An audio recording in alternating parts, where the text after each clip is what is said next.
Hello, beautiful and exotic women of the world. I want to come on here because I want to discuss the hate and the jealousy that beautiful, exotic black women face from certain types of dark skinned men. Certain men, I notice, especially if they're dark skinned, tend to battle with inferiority complexes, and for obvious reasons.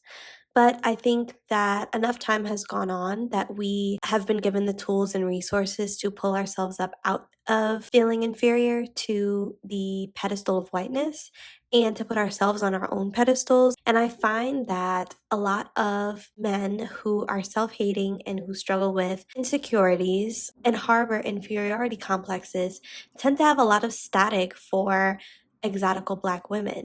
And a lot of times they will hide behind the preference talk. They battle with inferiority to where even though they are attracted to us, they physically cannot treat us well. They physically cannot treat exotical women well because part of them is battling with jealousy. And that's what I want to talk about today. I want to talk about how, for me, I haven't really dated many dark skinned men in my life. It's mostly been men my skin tone or lighter. That's just how it's been for my whole life. I've always attracted Caribbeans and mixed men or multi-generationally mixed men, light-skinned men. I have attracted a lot of dark-skinned men, but I never took them seriously because I see what they do. I see how their mind works. When I do allow them to take me on a date and I get to know them and I start talking to them about just life and things like that and just hearing some of the things that they say and some of the things that they believe. And again, this isn't all dark-skinned black men. I'm talking about the ones who have inferiority complexes and who mask it with narcissism and mask it with grandiosity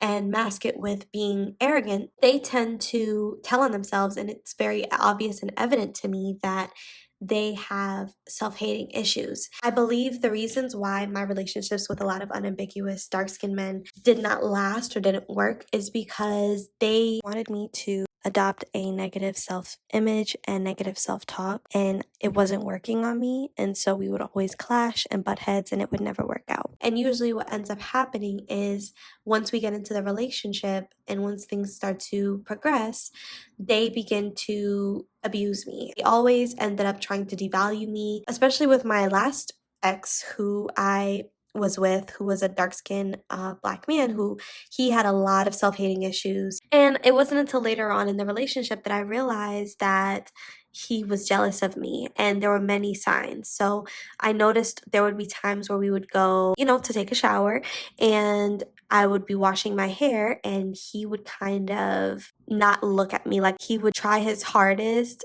to ignore me when I would wash my hair. And I thought that was weird because it's like, why are you doing that? Any other time he would be, we would be in the shower, we would make eye contact, we would talk, but whenever I would wash my hair, he would get super quiet. And I never understood that. And when I would rinse my hair and stuff like that, I would catch him kind of look at me or glance at me. And then when it would be his turn to wash his hair, he would try to like act like he had the type of hair I had and just was very observant of how I would care for my hair, which was I have 3C hair. So he would try to care for his hair the same way I would care for mine. But mind you, he had short, low cut hair. You don't have hair down your back, so you trying to swing your hair in the water or have a slow motion Little Mermaid moment in the shower is not cute. That's weird. Why are you trying to compete with a woman? And number two, that's not your hair. You don't have hair down your back to be faking like you're swinging your hair. And so I always thought that this was so weird that this big, supposed to be masculine, dark skinned man would be in the shower with me washing his hair and acting like he had this long hair that I had. So I just thought that that was so weird. That always stuck with me because I always wondered why he felt the need to ignore me when I would wash my hair, but then try to wash his hair the way I would. That was weird. And then whenever I would do my hair, like whenever I would be styling my hair and he would be in the room, he would kind of have this sour face. I don't know how to describe it, ladies, but there was just this look that he was just kind of annoyed. And I wasn't thinking anything of it. Like I used to wear a lot of slick back buns. I used to do a lot of like wash and go styles with my hair. So I would wash my hair, I would slick it, and then I would leave my curls out and kind of just let it dry. And I remember I would be styling styling my hair in the mirror, and same thing, kind of just trying to avoid looking at me, trying to ignore me. And then he would kind of get in the mirror and brush his hair with his wave brush, even though, girls, he didn't have waves. That was the part that was killing me too. It's like, you have no waves whatsoever, and you're in the mirror trying to brush these imaginary 3A, 3B texture waves that you wish you had or think you have. And in reality, he had 4C hair. It was just very low cut. So I always thought that that was strange, that it was almost like competition with him. And I would be styling my hair, he would feel the need to pick up his brush and get in the mirror and compete with me. And I always thought that that was strange, because it's like, I'm a woman, you know, like, I'm a woman. Women are supposed to be in the mirror. Women are supposed to be taking care of their hair. And this is what you're doing. Then there was a time that, this is when I had moved across country and I was in a state where it was very hot. So whenever I would be outside, I would get a lot more sun than usual, and I tanned a lot easier.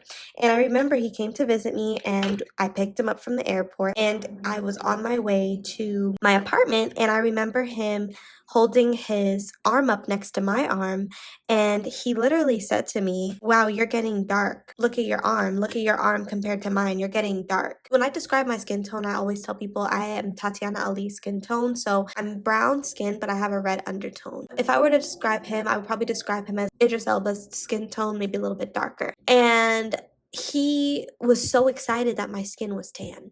I don't know what it was, but he was so excited to tell me and to point out and to hold my arm up next to his and say, "Hey, look, your arm is just as dark as mine." I was just so puzzled in that moment, because I'm like, who's even thinking about that? Me being just as dark as you because I've been out in the sun a lot lately doesn't mean anything. It doesn't mean that I'm any less attractive. It doesn't mean that we're the same. I mean, I didn't understand what the point in comparing the two of us was, but looking back, I realized that he was jealous of me and he was envious of me.